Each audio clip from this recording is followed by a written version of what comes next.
Hello everyone, आप सभी का हमारे यूट्यूब चैनल पर स्वागत है। तो फ्रेंड्स, आज की इस वीडियो के माध्यम से कक्षा 10 के बच्चों के लिए सब्जेक्ट गणित का प्री बोर्ड परीक्षा 2022 का पूरा सलूशन लेके आ चुका हूं। तो जो भी स्टूडेंट बोर्ड परीक्षा 2022 को देने वाले हैं वो इस वीडियो को शुरू से एंड तक देखें, क्योंकि इस वीडियो के माध्यम से मैं इतनी जानकारी देने वाला हूं कि अगर आप इस पूरे पेपर को हल कर लेते हैं तो मैक्सिमम नंबर का यहाँ पे क्वेश्चन इसी पेपर से आपका बोर्ड परीक्षा में सीधे सीधे फंस जाएगा। तो वीडियो को थोड़ा भी स्किप मत करना और वीडियो को लास्ट तक देखना, और चैनल पे पहली बार आए हो तो चैनल को सब्सक्राइब करके साथ में सारे बेल आइकन प्रेस कर दो, क्योंकि इस चैनल के माध्यम से आपका हर एक सब्जेक्ट की तैयारी करवाई जाती है, ठीक ना। तो चलिए बिना किसी देरी के सबसे पहले स्टार्ट करते हैं। यहाँ पे अपना नाम लिखना होता है, रोल नंबर लिखना होता है। 3 घंटा 15 मिनट का टाइम मिलता है। 70 नंबर का पूरा टोटल होता है। तो 70 में 70 स्कोर करना चाहते हो तो वीडियो को छोड़ के मत भागना, पहले बता दे रहा हूँ, ठीक ना। A to Z मैं सोल्यूशन करवाने वाला हूँ, A to Z, ठीक ना। तो वीडियो कंप्लीट देखना, ठीक ना। तो सबसे पहले यहाँ पे देखिए सभी खंड कीजिए जी, जहाँ पे अगर पूरा खंड यहाँ पे करना है A to Z, ठीक ना। आप यहाँ पे पेपर में सबसे पहले बता दूँ कि यहाँ पे देखो पेपर में आपको पूरा 7 क्वेश्चन है, क ख ग मिला करके यहाँ पे पूरे यहाँ पे सेक्शन दिया गया है, ठीक ना। पूरे सेक्शन को करना है। तो चलिए हम स्टार्ट करते हैं। सबसे पहले यहाँ पे निर्देश पढ़ लेते हैं कि प्रत्येक खंड के उत्तर के लिए 4 विकल्प दिए गए हैं कि उनमें से केवल एक सही है और सही विकल्प को छाड़कर अपने उत्तर पुस्तिका में लिखना है, ठीक ना। अगर आप MCQ करना चाहते हैं तो यहाँ पे देखिए निम्नलिखित में से कौन सा सह अभाज्य संख्याओं का युग्म है। तो ये बताना है सह अभाज्य संख्याओं का युग्म मतलब कि ऐसी संख्याओं का युग्म जोड़ा जिसका मौसा क्या होता है, 1 होता है। तो यहाँ पे देखिए 14 और यहाँ पे 35 का मौसा क्या हो जाएगा, तो 7 हो जाएगा। 18 और 25 का मौसा क्या होगा, तो 1 होगा। तो यही वाला ऑप्शन क्या हो जाएगा, आपका सही हो जाएगा, ठीक ना। यही वाला आपका ऑप्शन सही हो जाएगा। फिर 31 93 का मौसा निकालोगे 31 होगा। फिर 32 और 62 का मौसा निकाल दोगे तो यहाँ पे 2 तो पहले ही कॉमन दिख रहा है आपका, ठीक ना। तो 2 इसका मौसा हो जाएगा। अब यहाँ पे अगला क्वेश्चन समझिए कि द्विघात समीकरण 3x - 4x = 0 के मूलों का गुणनफल ज्ञात कीजिए। तो मूलों का गुणनफल का पहले सूत्र यहाँ पे लिखो कि मूलों का गुणनफल का सूत्र क्या होता है ब्रो। तो यहाँ पे मूलों का गुणनफल का सूत्र होता है आपका C/A। जो आपका मूलों का गुणनफल होता है, ठीक ना, मूलों का जो आपका गुणनफल होता है उसका सूत्र होता है C/A। और यहाँ पे देखो C की वैल्यू इसमें नहीं है, तो यहाँ पे पहले इक्वेशन देख लेते हैं क्या लिखा गया है। 3x² - 4x = G। और C बराबर नहीं दिया तो C बराबर 0 मान लो। और C बराबर 0 अब बट्टा में A का मतलब यहाँ पे देखो 3 है, तो 0 बट्टा में 3 क्या हो जाएगा, तो 0 हो जाएगा, ठीक ना। इस तरीके से तो यहाँ पे जो मूलों का गुणनफल होगा यहाँ पे 0 हो जाएगा। क्या होगा, तो आपका 0 हो जाएगा, ठीक ना। अगला क्वेश्चन समझिए कि समरूप त्रिभुजों की विशेषता होती है कि उनकी संगत भुजाएं आपस में समानुपातिक हो, उनके संगत कोण भी समान मतलब कि बराबर हो, उपयुक्त में से दोनों, इनमें से कोई नहीं। तो देखो संगत त्रिभुज पहले समझो कि संगत त्रिभुज होता क्या है। समरूप त्रिभुज, समरूप त्रिभुज ऐसा होता है, ठीक ना। ये एक मान लो त्रिभुज है और इसको जब मैं बीच से काट दे रहा हूँ तो इसकी जो भी त्रिभुज बनेंगे, ये मान लो A, फिर ये B, ये C और यहाँ पे D और ये E। तो देखो समरूप त्रिभुज बोलने का मतलब कि अगर ABC जो है ये त्रिभुज किसके बराबर है, ADE के। इसके कहने का मतलब कि इनकी जो भुजाएं का अनुपात होगा हमेशा बराबर होगा, और जो ये कोण ये बराबर होगा उसी ये कोण के इतना बराबर होगा, चाहे इस कोण के बराबर ये कोण होगा, ठीक ना। इस तरीके से समरूप त्रिभुज होता है। तो ये क्या हो जाएगा, उपयुक्त में से दोनों सही है, ठीक ना। चलिए अब अगला क्वेश्चन समझिए कि cos 60 cos 30 - sin 60 sin 90। तो एक फार्मूला बनता है cos A cos B - sin A sin B। यहाँ पे देखो फार्मूला मैं लिख के बता रहा हूँ आप सबको कि cos A cos B - sin A sin B, ठीक ना। ये फार्मूला बनता है cos A + B का। और cos A का मान कितना है, तो 60 अंश और B का मान 30 अंश, तो cos 90 हो जाएगा। cos 90 और cos 90 की वैल्यू क्या हो जाती है, 0 हो जाती है, ठीक ना। तो आपका 0 वाला ऑप्शन सही हो जाएगा। इस तरीके से हल करते हैं। अब यहाँ पे समझिए कि निम्नलिखित में से कौन सी केंद्रीय प्रवृत्ति की माप नहीं है। तो केंद्रीय प्रवृत्ति की माप इनमें से कौन सी नहीं है, तो माध्य, बहुलक और यहाँ पे माध्यिका सभी केंद्रीय प्रवृत्ति की माप है, लेकिन आपका मानक विचलन केंद्रीय प्रवृत्ति की माप नहीं है। तो ऑप्शन नंबर चौथा करेक्ट हो जाएगा। अब यहाँ पे ये समझिए कि दो बिंदुओं के निर्देशांक -8 0 तथा 0 - 8 दिया गया है। इन बिंदुओं से बने रेखाखंड के मध्य बिंदु के निर्देशांक बताइए। तो मध्य बिंदु का निर्देशांक क्या होता है, तो x1 प्लस यहाँ पे x1 प्लस यहाँ पे देखिए x2 बटा में 2, फिर यहाँ पे y1 प्लस y2 बटा में 2 हो जाएगा। तो x1 की वैल्यू यहाँ पे -8 और x2 की वैल्यू 0 और बटा में 2 हो जाएगा, ठीक ना। इसी तरीके से आप क्या करेंगे, y1 की वैल्यू 0 और यहाँ पे y2 की वैल्यू -8, तो इसको माइनस डायरेक्ट कर लो बटा में 8, ठीक ना, बटे में 2। तो यहाँ पे देखो कितना हो जाएगा, ये आपका हो जाएगा -4 और ये आपका कितना हो जाएगा माइनस आपका 4। तो -4 आएगा, ठीक ना। तो आप -4 वाले और -4 वाले ऑप्शन को टिक कर लो यहाँ पे, ठीक ना। इस तरीके से हल करते हैं। अब यहाँ पे देखिए सभी खंड कीजिए। अब क्वेश्चन नंबर दूसरा की तरफ चलते हैं। द्विघात समीकरण 2x² - 4x + 3 = 0 का विविक्तीकर निकालिए, यानी कि डी की वैल्यू फाइंड आउट करना है और ये भी बताना है कि मूलों की प्रकृति कैसा है, मूल इसका वास्तविक है कि काल्पनिक है, ठीक ना। तो चलो इसे कैसे हल करेंगे। तो सबसे पहले हम यहाँ पे इक्वेशन को लिखेंगे। क्या करेंगे, हम यहाँ पे इक्वेशन को हम यहाँ पे लिखेंगे। जो आपका यहाँ पे इक्वेशन दिया गया है इसको थोड़ा सा यहाँ पे लिख लेते हैं।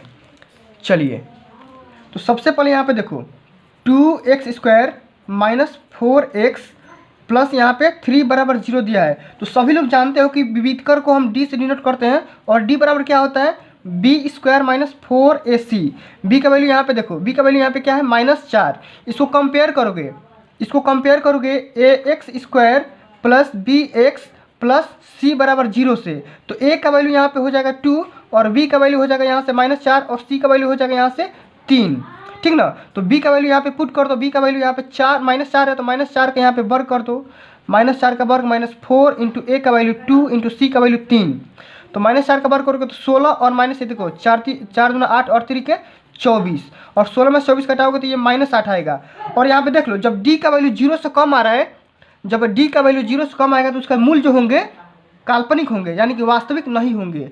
तो d का वैल्यू यहाँ पे -8 होगा और इसका जो मूलों की प्रकृति होगी काल्पनिक होगी, यानी कि वास्तविक नहीं होगी, ठीक ना।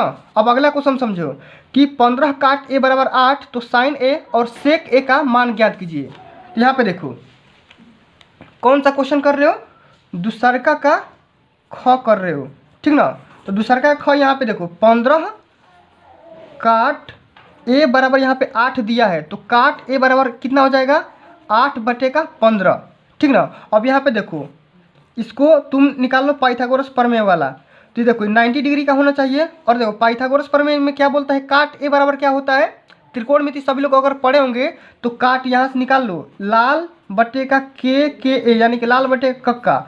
और यहाँ पे देखो साइन कास ये टैन होता है, तो टैन का उल्टा क्या होता है काट। तो आधार बटा लंब हो जाएगा आपका 8/15। तो आधार आपका हो जाएगा 8 और यहाँ पे लंब होगा आपका 15, तो यहाँ पे कड़ हो जाएगा आपका 17। सभी लोग जानते हो 15 का स्क्वायर प्लस यहाँ पे 8 का स्क्वायर करोगे और रूट निकाल दोगे दोनों को जोड़ के, तो आपका 17 आ जाएगा। अब यहाँ से तुम निकाल लो साइन ए की वैल्यू। तो सभी लोग जानते हो साइन ए बराबर क्या होता है, लंब बटा में कड़। तो लंब कितना हो जाएगा आपका बाबू 17 हो जाएगा। लंब सॉरी फ्रेंड्स, यहाँ पे लंब आपका हो जाएगा 15 और 15 बटे का यहाँ पे कड़ आपका हो जाएगा 17। तो 15/17 एक आंसर हो जाएगा साइन ए का वैल्यू। अब यहाँ से तुम सेक ए का वैल्यू निकाल लो, सेक ए। तो देखो सेक ए कास का उल्टा होता है, तो कड़ बटा में आधार इसका हो जाएगा। तो कड़ कितना है 17 है और आधार कितना है आपका 8 है, ठीक ना। इस तरीके से आपका आंसर हो जाएगा। अब चलो अगला क्वेश्चन समझो। यहाँ पे यदि दो समरूप त्रिभुजों का क्षेत्रफलों का यहाँ पे क्षेत्रफल का क्रमशः दिया है 121 वर्ग सेंटीमीटर और 289 वर्ग सेंटीमीटर, तो इनकी संगत भुजाओं में कितना अनुपात होगा ये आपको बताना है। तो यहाँ पे देखो एक ये फार्मूला है, एक फार्मूला पे बेस्ड है। अगर त्रिभुजा का क्षेत्रफल दिया गया है तो उसकी जो संगत भुजाओं का अनुपात होता है, देखो देखो सबसे पहले यहाँ पे देखो अगर यहाँ पे क्षेत्रफलों का अनुपात दिया गया है, क्षेत्रफल का अनुपात दिया गया है तो उसका जो भी यहाँ पे अगर वर्ग भुजा का अनुपात निकालोगे तो क्षेत्रफल पहल का क्षेत्रफल बटा में दूसरा का क्षेत्रफल का हम क्या कर देंगे रूट निकाल देंगे। तो 121 बटा में क्या करोगे 289 निकाल दोगे, अनुपात निकालना है तो, और इन दोनों का रूट निकाल दो। 121 11 का वर्गमूल है और 289 17 का, तो 11/17 यहाँ पे इसका राइट आंसर हो जाएगा, ठीक ना। 11/17 हो जाएगा, ठीक ना। अब चलो अगला नंबर क्वेश्चन समझो कि यदि किसी बंटन का माध्य 16 और बहुलक 13 है तो बंटन की माध्यिका ज्ञात कीजिए। यह भी फार्मूला बेस्ड क्वेश्चन है, तो इसका मैं फार्मूला पहले आपको लिख के दिखाता हूँ कि इसका फार्मूला क्या होता है, ठीक ना। तो देखो जब आपका यहाँ पे माध्य और बहुलक दिया होता है तो माध्यिका क्या होता है। तो यहाँ पे देखो जो आपका बहुलक होता है, बहुलक बराबर होता है, आप पढ़े होंगे बहुलक बराबर 3 माध्य 3 माध्यिका। जो यहाँ पे 3 माध्य होता है आपका माइनस आपका 2 माध्य होता है, ठीक ना, ये आपका माध्यिका है, ठीक ना, ये आपका माध्यिका है। अब यहाँ पे देखो, देखो छोटू, यहाँ पे देखो आपका माध्य दिया गया है 16 है और बहुलक 13 है और माध्यिका निकालना है, यानी कि माध्यिका को यहाँ पे देखो बहुलक आपका कितना है तो 13 है, तो यहाँ पे बहुलक की जगह पे 13 रख दो और 3 और माध्यिका निकालना है तो इसको m मान लो, ठीक ना, और -2 इंटू यहाँ पे देखो माध्य आपका दिया है 16, इसी फार्मूला आप खाली रख दो, आपका आंसर आ जाएगा। तब देखो 13 और यहाँ प्लस आपका 32 हो जाएगा, 16 गुना का 32 सीधा रह जाएगा तो 32 हो जाएगा, बराबर यहाँ पे 3 कैपिटल M। अब 16 32 कितना होता है तो इसको जोड़ लो, 45 हो जाएगा, और 45 और 3 यहाँ पे गुणा है तो इधर आ जाएगा तो भागा हो जाएगा, 45/3 यह माध्यिका निकल जाएगा, तो यहाँ पे आपका 15 बार में कट जाएगा, तो माध्यिका आपका 15 आंसर निकल के आ जाएगा, ठीक ना। इस तरीके से हल करते हैं। अब खंड ये समझो तीसरका वाला, सभी खंड इसमें भी करना है। और देखो इसका पहला ही क्वेश्चन बहुत ही आसान है कि सिद्ध कीजिए कि √3 एक अपरिमेय संख्या है। तो सभी लोगों को ये आता होगा कि अपरिमेय संख्या कैसे सिद्ध करते हैं, और नहीं आता है तो यहाँ पे समझ लो, ठीक ना, ये गारंटी है कि पेपर में आएगा, ठीक ना। चलो सबसे पहले मान लो बच्चा, आप मान लो तीसरका का आप क कर रहे हो, ठीक ना, आप मान लो माना √3 एक परिमेय संख्या है, इसको उल्टा मान लो, ठीक ना, इसको उल्टा मान लो कि ये परिमेय संख्या है, ठीक ना। अपरिमेय संख्या मान लिए, अपरिमेय संख्या का स्पेसिफिकेशन क्या होता है P/Q या A/B।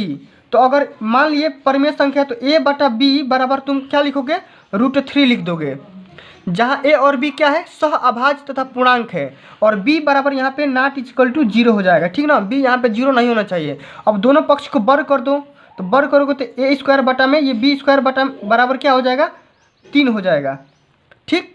अब यहाँ पे A² बराबर क्या लिख सकते हो 3B² लिख सकते हो, इतना चीज़ आप इतना चीज़ पहले लिख लो, ठीक।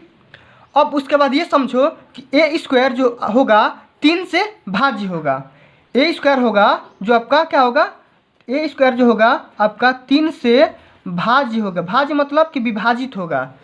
इसका कहने का मतलब ये है कि अगर इसका वर्ग अगर कोनो भी संख्या का समझो, अगर 4 किसी संख्या का भाज्य है तो कहने का मतलब ये कि इसका वर्गमूल भी जब निकालोगे तो 2 भी उसी संख्या का भाज्य होगा, ठीक ना। तो इसी तरह का आप लिख सकते हो कि A भी क्या होगा 3 से भाज्य है, ठीक ना, आप ये लाइन लिख दोगे। अब भाज्य होने का मतलब कि आप एक और चीज़ यहाँ पे मान लो, सपोज कर लो, सपोज यहाँ पे एक और चीज़ कर लो कि A बराबर तुम मान लो 3C, ठीक ना। अब दोनों पक्षों का फिर से वर्ग कर दो, ठीक ना। तो A बराबर यहाँ पे क्या लिए थे, A बराबर यहाँ पे लिए थे 3B, यहाँ से निकालोगे तो A बराबर क्या आ जाएगा तो 3B आ जाएगा, और 3B यहाँ पे मान पुट कर दो, 3B बराबर यहाँ पे 3C हो जाएगा, ठीक। और 3 अगर A² इसको करोगे तो A² कर लो, ठीक ना, इसको क्या करोगे A² कर लो, और 3 ये B² हो जाएगा, ठीक ना। इस तरीके से ये 3C बराबर यहाँ पे क्या हो जाएगा, दोनों का वर्ग करोगे तो 3 ये हटाओ, A बराबर क्या था आपका तो आपका 3 माने थे, तो इसी के जगह पे क्या लिख दोगे तो A बराबर आपका हो जाएगा 3C, ठीक। इसको थोड़ा सा पलट के लिख दोगे तो 3C का स्क्वायर जब करोगे तो ये आपका आ जाएगा 3B²। अभी समझाता हूँ कि कहाँ से आया है, क्यों आया है, क्योंकि ये आप माने हो कि A² बराबर 3B² होता है, ठीक ना। अभी यहाँ से माने हो तो यहाँ से ये आ जाएगा चीज़, ठीक। अब यहाँ पे देखो वर्ग कर दो तो 9C² बराबर यहाँ पे लिख सकते हो 3B², तो B² बराबर आप लिख सकते हो यहाँ से 3C²। अब यहाँ पे देखो A बराबर भी 3C आ गया और B² बराबर भी 3C² हो गया, तो कहने का मतलब ये है कि B जो होगा चाहे B² होगा 3 से भाज्य होगा, ठीक। और A भी भाज्य हो गया और B भी भाज्य हो गया, तो यहाँ से B भी आप लिख सकते हो कि 3 से भाज्य है, ठीक। इस तरीके से आप ये लिख सकते हो कि जो देखो अब A/B दोनों 3 से भाज्य होंगे, A भी 3 से हम यहाँ पे दिखा दिए कि भाज्य है और B भी 3 से भाज्य है, लेकिन यहाँ पे देखो अब इसका मान जो निकालोगे करनी में 3 तो इसका यहाँ पे पॉइंट माने लगेगा, जो भी इसका पूर्णांक आना चाहिए तो ये पूर्णांक नहीं आएगा, इसलिए ये तुम्हारा कथन सत्य है। अब इसलिए यहाँ पे तुम लिख दोगे कि √3 एक क्या है अपरिमेय संख्या है, √3 एक क्या है एक अपरिमेय संख्या है, ठीक ना। ये कल्पना करते हैं, जो हम कल्पना किए थे या हम गलत किए थे कि एक परिमेय संख्या है, इस तरीके से आप लिख सकते हो कि √3 क्या है एक अपरिमेय संख्या है। तो फ्रेंड्स अब हम चलिए अगले नंबर क्वेश्चन को हल करते हैं। क्वेश्चन नंबर ख को A का मान ज्ञात कीजिए जिसके लिए निकाय AX + 2y बराबर 2 और 8x + ay बराबर 4 के अपरिमित रूप से अनेक हल होंगे। तो इस क्वेश्चन को कैसे हल करेंगे आइए इसको आसानी से समझते हैं। सबसे पहले इन दोनों इक्वेशन को यहाँ पे लिखिए, ठीक ना, यहाँ पे इन दोनों इक्वेशन को लिखिए। क्या लिखा गया है AX + 2y इक्वल टू 2 और यहाँ पे 8x plus AY equal to 4। इसको इक्वेशन फर्स्ट मानो, इसको इक्वेशन सेकंड मानो। अब करना क्या है, पहले वाली इक्वेशन में 2 से गुणा करवा दो। जब 2 से गुणा करवाओगे तो ये बनेगा आपका 2ax प्लस 4y बराबर 4। ठीक ना, ये इक्वेशन आपका तीसरा का हो जाएगा। अब यहाँ पे देखो, इसको कंपेयर करवाओगे तो यहाँ पे देखो ay बराबर, यहाँ पे देखो क्या लिखा गया है, a बराबर 4 हो जाएगा और यहाँ पे a बराबर 4 हो जाएगा। तो यहाँ पे इसलिए यहाँ पे कंपेयर करके यहाँ पे तुम a का मान यहाँ पे 4 निकाल सकते हो इजीली। बहुत ही आसान सवाल है, 2 नंबर का है।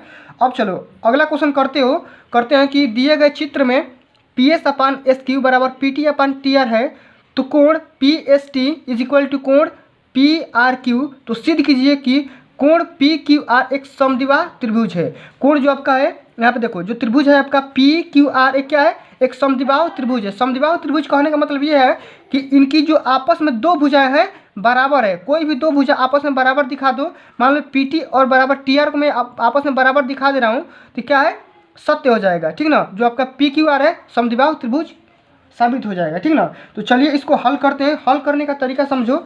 सबसे पहले आप देखो कि जो आपका यहाँ पे बिंदु T दिया गया है, इस PR का मध्य बिंदु है। ठीक ना, ये आप लिख सकते हो। यहाँ पे देखो लिखने का तरीका यहाँ पे समझो कि जो आपका बिंदु T है, बिंदु T रेखा PR का मध्य बिंदु है, मध्य बिंदु है, इस तरीके से लिखोगे। ठीक ना, उसके बाद करना क्या है, इतना हो गया। और फिर इसी तरीके से लिख सकते हो कि बिंदु S भी है, PQ का क्या है, मध्य बिंदु है। बिंदु जो आपका S है रेखा PQ का मध्य बिंदु है। ठीक ना, मध्य बिंदु आप यहाँ पे लिख देना।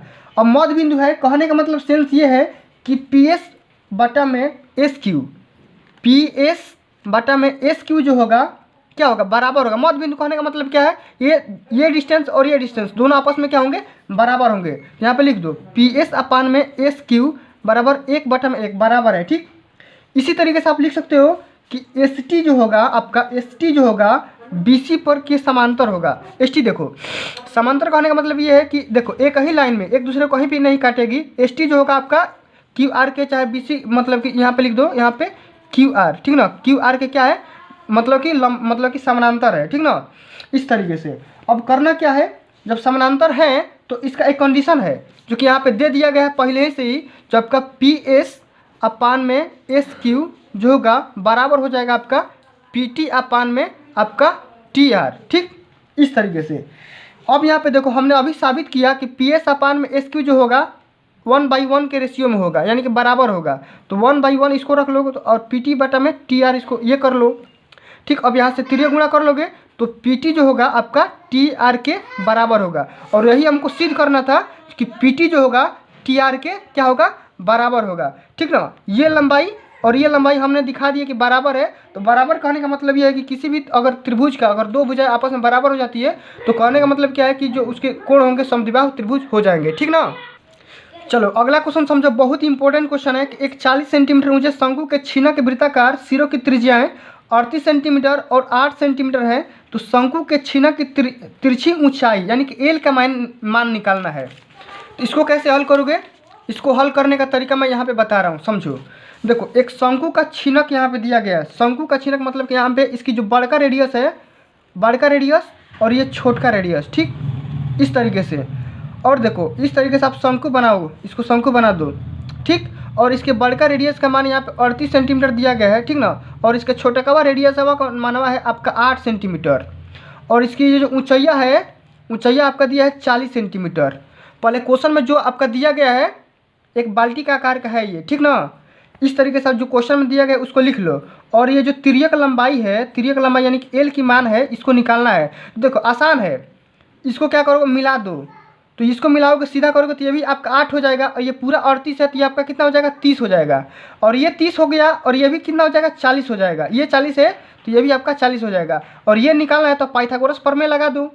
जो आपका कर्ण होता है, कर्ण का स्क्वायर बराबर होता है लंब का स्क्वायर प्लस में आधार का स्क्वायर। तो लंब कितना है आपका 40 का वर्ग प्लस में 30 का वर्ग। तो 40 का वर्ग आपका 1600 प्लस में आपका 900। तो 16 9 कितना हो जाएगा आपका 2500। और 2500 का कर्ण का स्क्वायर है तो वर्गमूल निकाल दो इसका, तो आपका 50 सेंटीमीटर यहाँ पे तिर्यक ऊंचाई यानी कि एल का वैल्यू यहाँ पे निकल के आ जाएगा। ठीक ना, इस तरीके से हल करते हैं। अब यहाँ पे तो ये थोड़ा समझ लो, यूक्लिड विभाजन प्रमेयिका द्वारा करके 272 और 1032 का महत्तम समापवर्तक यानी कि मौसा निकालना है। तो इसको हल कैसे करोगे छोटू? इसको हल करने का तरीका यहाँ पे समझो। यूक्लिड विभाजन प्रमेयिका क्या होती है, देखो इसको क्या करते हो, सबसे जो छोटा वाला होता है, जो आपका छोटा वाला है 272 से क्या करोगे 1032 में भाग दोगे। ठीक ना, और जब तक भाग दोगे तब तक इस शेषफल 1000 मतलब कि यहाँ पे देखो 272 से छोटा ना आ जाए तो भाग दो। 4 बार में जाएगा शायद, ठीक ना, 4 बार में जाएगा, नहीं तो 3 बार में जाएगा। ठीक, ये कितना बार में जाएगा इसको थोड़ा सा कैलकुलेट कर लो, तो 3 बार में ट्राई कर लो। देखो 2 3 का 6 और 17 के 21, ठीक ना, और यहाँ पे 3 दूना के 6 2 8 हो जाएगा। इसको माइनस कर लो तो ये आपका 6 हो जाएगा, फिर ये आपका हो जाएगा 1 और ये आपका हो जाएगा 216, और 216 में 272 में भाग दो तो फिर ये 1 बार में जाएगा 216 बार में। ठीक, ये माइनस हो जाएगा तो ये 6 हो जाएगा, ये आपका हो जाएगा 5, ठीक ना, तो 56, और 56 216 से पूरा पूरा विभाज्य है 4 बार में। ठीक ना, इस तरीके से आपका शेषफल 0 आ गया तो छोड़ दो, और जो लास्ट नंबर जो इसका विभाजित करता है वही दोनों का क्या हो जाएगा, तो मौसा हो जाएगा। लेकिन यूक्लिड विभाजन में लिखोगे क्या, लिखने का तरीका समझो, 1032 को लिखोगे 272 गुणे का 3, ठीक, प्लस में 216 पहल का लाइन। ठीक, फिर यहाँ पे 216 को क्या लिखोगे, 216 बराबर 272 को क्या लिखोगे, 272 को लिखोगे 216 गुणे 1 प्लस में 56। ठीक, इस तरीके से दूसरे का लाइन, और 56 को क्या लिखोगे, तो 56 तो तुम्हारा लास्ट में बच गया, शेषफल आ गया तो 0, यही तुम्हारा क्या हो जाएगा 56, इसका आंसर हो जाएगा। ठीक ना, अब चलो वीडियो काफ़ी लंबा हो गया। ठीक ना, इस तरीके से हम थोड़ा सा और जल्दी जल्दी बता देते हैं। ये देखो ये थोड़ा सा रचना वाला है तो इसको कर लेना।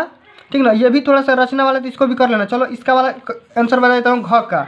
ठीक ना, घ वाले का आंसर बता देता हूँ कि काट थीटा बराबर दिया है आपका 7/8, तो बताना है कि 1 + sin theta into 1 - sin theta बराबर बटा में 1 + cos theta into 1 - cos theta, इसका मान निकालना है। तो समझो ये जो सूत्र होता है a + में a + b, a = में a - b, ये किसका सूत्र होता है, यानी कि 1 + sin theta into 1 - sin theta, ये सूत्र होता है 1 - sin स्क्वायर थीटा।